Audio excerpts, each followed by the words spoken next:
கூட்டி சேர்க்கவும், காவலாளிகளாக இருக்கவும் உடைய ஆவியை எங்கள் மேல் ஊற்றுமே என்று சொல்லி எல்லாரும் பரிசுத்த ஆவிக்காக ஜெபிப்போம்.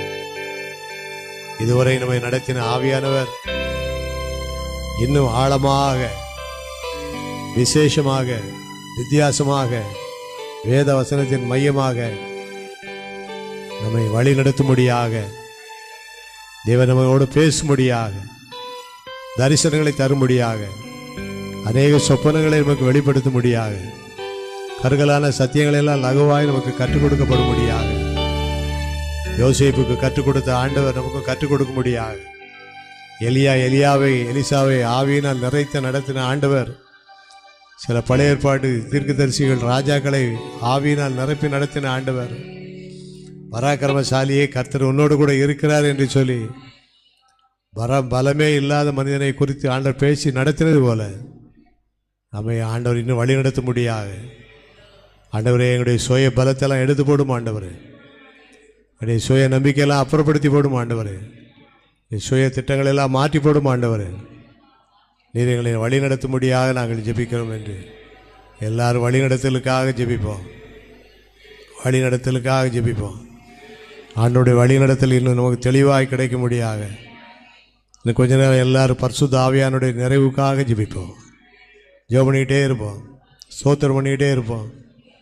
சொல்லும் வார்த்தைகளை தேவன் நமக்கு சொல்ல வேண்டிய வார்த்தைகளை தரும்படியாகும், சொன்ன வார்த்தைகளை சொல்லி நாம் ஜெபித்து கொண்டிருக்க முடியாகும்.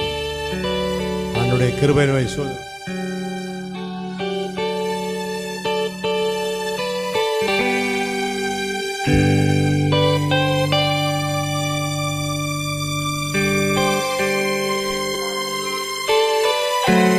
ஆண்டவருடைய ஆவியினாலே எல்லாம் ஆகும்.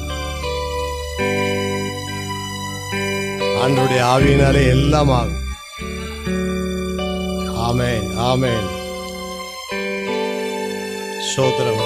ஆண்டவருடைய அபிஷேகம் கடைசி நாட்களிலே மாம்சமான யாவர் மேலும் என் ஆவியை ஊற்றுவேன் என்று வாக்கு பண்ணின ஆண்டவர் நம் மீது, நம்முடைய குடும்பத்தார் மேலேயும், பிள்ளைகளின் மேலேயும், பிள்ளைகளின் பிள்ளைகளின் மேலேயும் அவருடைய ஆவியை பலமாய் ஊற்றும்படியாக, இந்த நாளிலிருந்து ஊற்றும்படியாக, இதுவரை ஊற்றப்பட்டதை விட இன்னும் அதிகமான அபிஷேகம் நம்மை நிரப்பும்படியாக எல்லாரும் ஆண்டவரை நோக்கி விண்ணப்பம் பண்ணி, வேண்டுதல் பண்ணி, ஸ்தோத்திரம் பண்ணி ஜெபம் பண்ணிட்டே இருப்போம்.